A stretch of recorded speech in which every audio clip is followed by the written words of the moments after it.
Okay,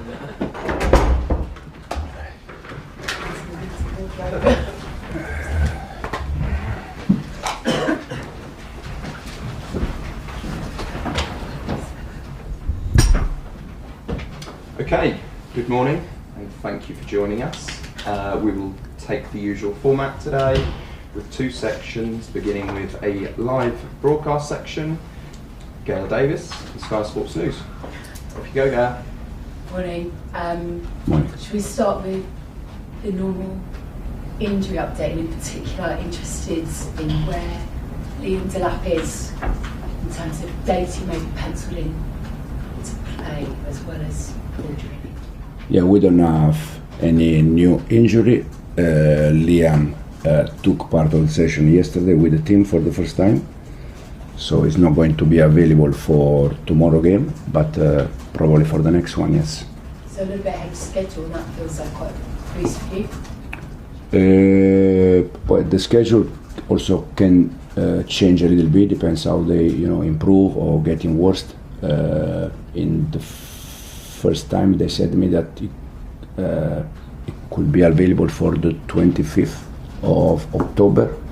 So today is 24th, 25th, so it's... So, cup game next week possibly? Yeah, can be available. Yeah. A lot was made on Wednesday about all your youngsters and the records that they broke and how many you had on the pitch. As a coach who's obviously coaching some players worth hundreds of millions, and also the opportunity of coaching kids, what's the challenge in bringing those youngsters through, and how do you approach it? Do you actually enjoy that side of it? Yeah, the ability to kind of mould these guys for forevermore. Yeah, I said after the game that it was a special night, especially for the club, for the fans, with so many young players.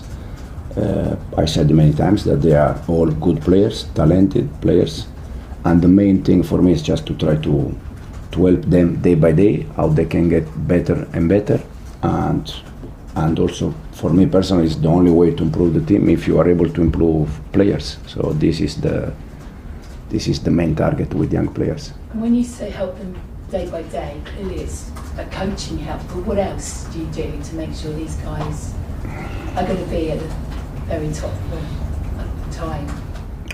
Again, just try to help them, first of all, to understand the way we want them to play, and also we have especially the coaching staff that with all of them, especially after the session, we dedicate time to them to try to improve, because first of all they are young, they need to improve. Doesn't matter the age, because even the ones that they are a little bit more older, they need to improve. But for sure, if you want to improve the team, you need to improve players. And I assume you're talking about like the whole person, not just the player here. Yeah, and the way that you want to see them. Yeah. It's one of the hardest things within that, I guess, pulling them back, because I guess someone like Esteban, when he's young and as talented as he is, there's probably the temptation he wants to play all the time. Probably the temptation from you that you want to play all the time. How do you strike that balance? Because he's still only 18. No, the balance for me is quite easy in terms of we have 24, 25 players, good players, but at the end only 11 they can start. But I think since I joined the club, I showed that depends on the game, depends on the plan, we used to change players. So I know that when they don't play, they are not happy, but it's not just about one, it's about all of them. But they also know that they cannot play every game.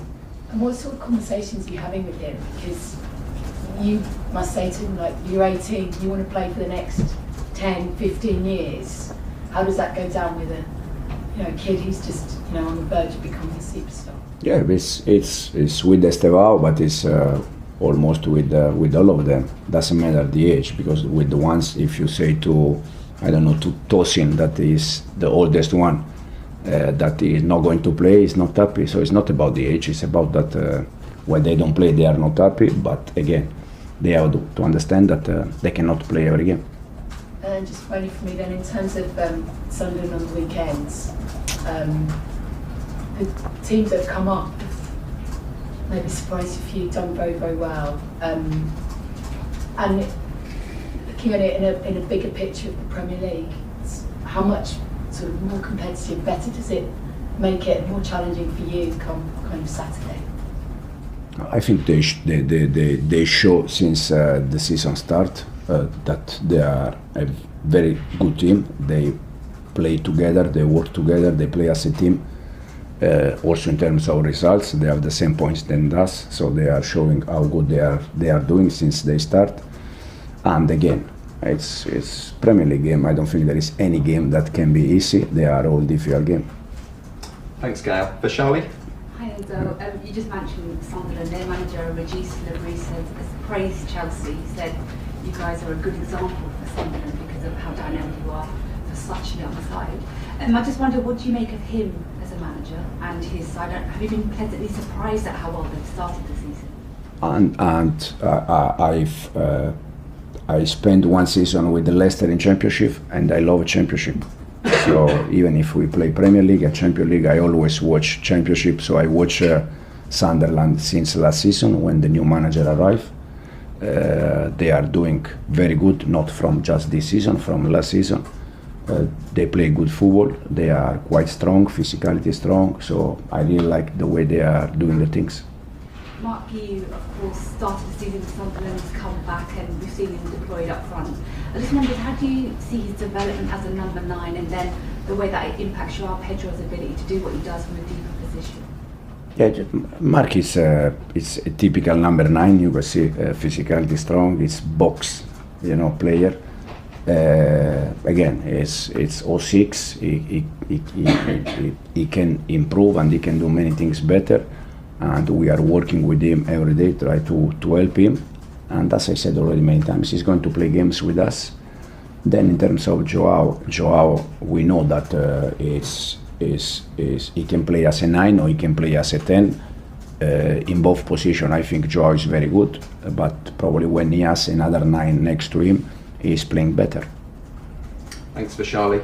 John? Just on Mark here, obviously when he came back from Sunderland, he wasn't really playing. Did he come and see you and have a chat with you, and did you have to explain to him, where his position was here? Yeah, we have a chat with Mark 2 weeks ago. I told him that the way he was training I didn't like, and he needs to change. He changed and he get the chance. Easy like that. So what didn't you like about the way he was training? He was not training well. In what way? In all the way. Well, he wasn't giving enough commitment, or? In all the way, yeah. And why do you think that was for a young player? I don't know. That's why young sometimes they are in one way, the other way, so you need to go slowly with them. But since we chat, it's top, it's fantastic, it's working very good. And you brought him off at half-time on Wednesday, Yeah. so does that suggest he might start tomorrow? And is he ready to start, do you think, a Premier League game? Absolutely, yes. Yeah. He's ready to start. He's ready to start, good. And Liam Delap, you spoke about being close to returning, may come back next week. When he does come back, is there a possibility that Mark may then go back on loan to Sunderland at some stage? Oh my God.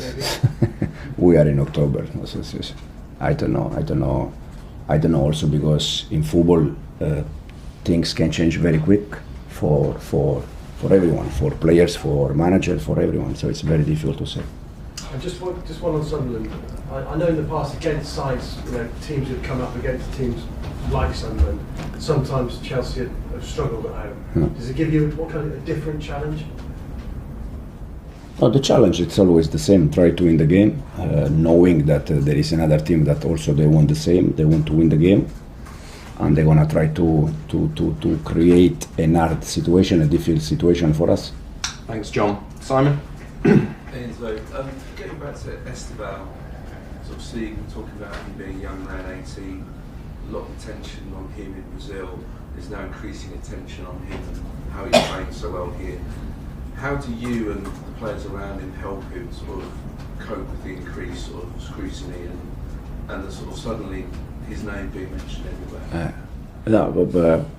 We have, to be honest, we have Andrés Santos and Joao Pedro that they are helping him a lot. because they are already in Europe from a different time, so they are helping him a lot.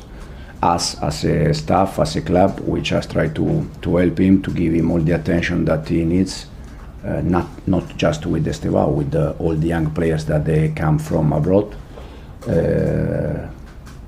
But we said the other day, he's a special player. The good thing about him is that he just think about football, he enjoy, he's happy, and also, again, his family is doing a fantastic job in terms of the way they grow him up. And what did you make of, I don't know whether it's pre-planned or whether you've ever talked about it before, of Enzo giving, as in Fernandez, giving Estevao the penalty? There was, I don't know whether you knew, there was an incident the season before you arrived where Chelsea players argued over a penalty, and it sort of took away from the performance that night, whereas this seemed like quite a good gesture that the team spirit is very good. It's very, very good. I told the players after the game that for sure we were very happy about the winning, about the 3 points against Ajax, but the main thing about that game was Enzo when he gives the ball to Estevao, because show how is the team in this moment, how they are all together in terms of togetherness, in terms of effort, and this is what we need if we want to try to do something important. Thanks, Simon, and we'll finish this section with Rob. Hi, Enzo. What targets did you set for the players at the start of this season, and do you revise those expectations as the season goes on? So, have 4 wins in a row, what made you assess what might be possible? The target with the players since day one is try to work hard every day, try to improve yourself. That is the only way to try to achieve something important. Last season we achieved Conference League, Club World Cup, a top 4. That I think no one of you in this room at the beginning of the season expect that, and so it was very important. And this season, when we started the season, was exactly the same. Try to work hard, improve yourself, try to understand how we can do things better day by day, and then at the end of the season we see. But do you personally have like a more concrete idea of outcomes of what you'd like the end of the season to look like? I'm just like the player. I say this to the players, but I also say this to myself. Try to improve, try to analyze, try to study. That is the only way that you can improve and you can achieve something important. Okay, thanks guys. Camera